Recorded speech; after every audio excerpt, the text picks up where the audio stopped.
Hi, I'm Sarah, and I have posted a few videos regarding the wildfires here in California and gotten back some comments that I was like, really? So let me address those really things for you.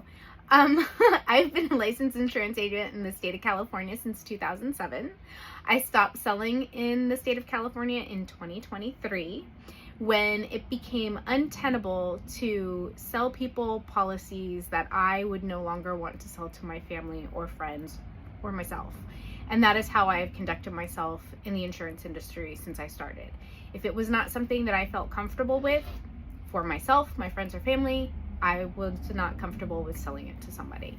And if the person insisted that I sell them something that I did not recommend, that I would not sell to somebody else, I fully explained to them why and had them sign after I had explained what the coverages were, what the endorsements were that they were choosing not to have.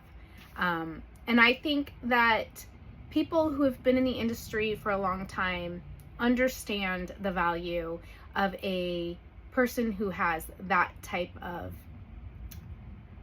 commitment towards their clientele. And the state has made it extremely difficult for that to happen because they have stopped wildfire mitigation when it comes to getting rid of excess dry brush.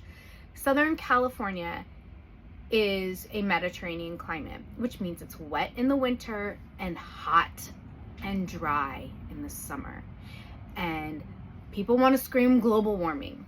People want to scream climate change, but that has zero to do with the fact that this climate in Southern California every single winter gets wet and stuff grows and blooms in the spring, and then in the summer it's hot and it gets dry and brittle, and then it becomes fuel for fire in the fall and in the early winter when our high winds kick up.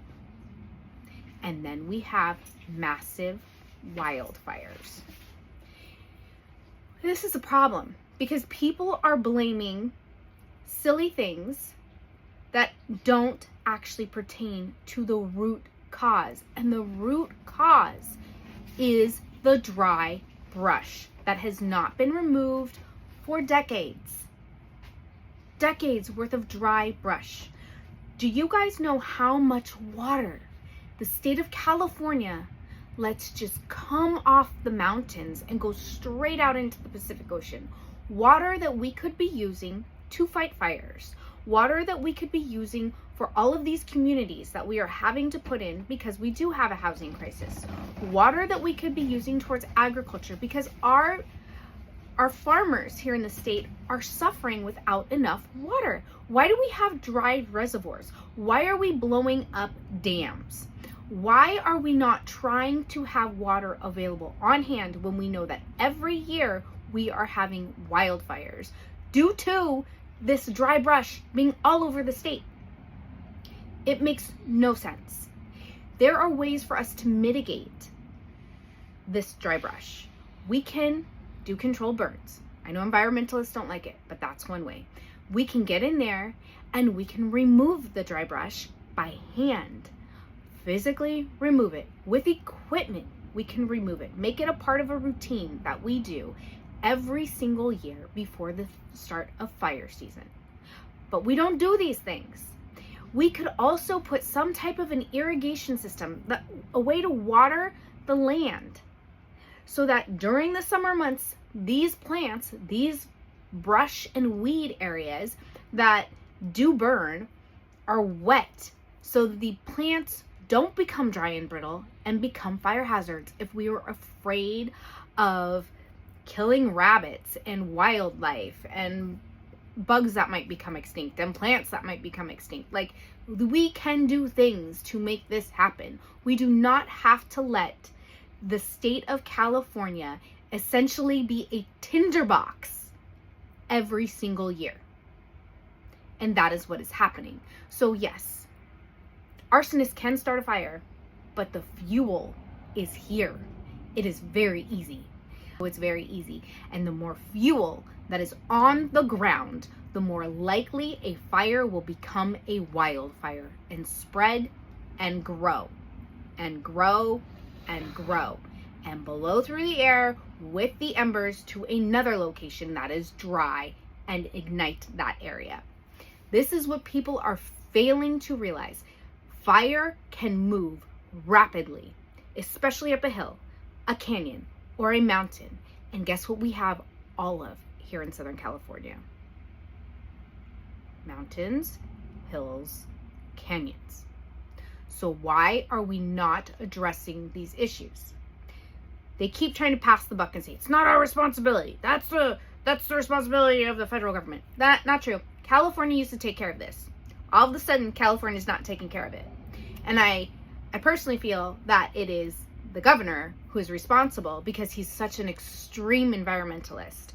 You can be an environmentalist, but not when it hurts the citizens of California, when it puts lives at risk, when it puts businesses at risk, homes at risk, and assets at risk. And if you're such an environmentalist, Mr. Newsom, why are you putting all of these poor little creatures that are in these areas at risk? Because that's what you're doing. You're putting them at risk too. A controlled burn is just a specific area that's burning, and the animals have the opportunity to get out of those areas. That is something you're failing to understand. A controlled burn is a specific area to make sure fire doesn't get up close to homes and businesses and things that we need and we use in our livelihoods, our lives, the places where we're at. You see, a controlled burn is not just this random thing that just goes and spreads everywhere. We have firefighters right there watching it, burning it, making sure it's contained. That's different than wildfires. Wildfires do far more damage. Far more damage. So if you're an environmentalist who is extremely against controlled burns, which do you think causes more damage? What we just saw here in Southern California, or controlled burns that are in specific areas? Think about that. And that's the problem. The people starting the fire, that's the cause, but that's not the source. Fire line or power lines, cause, not the source. Idiot throwing a cigarette out the window, cause, not the source. If this state is ever going to get back reasonable rates, good carriers, high quality professionals in the industry, you've got to make changes. You've got to demand from the state to make these changes. And that's all I have to say. That's my soapbox. So, peace.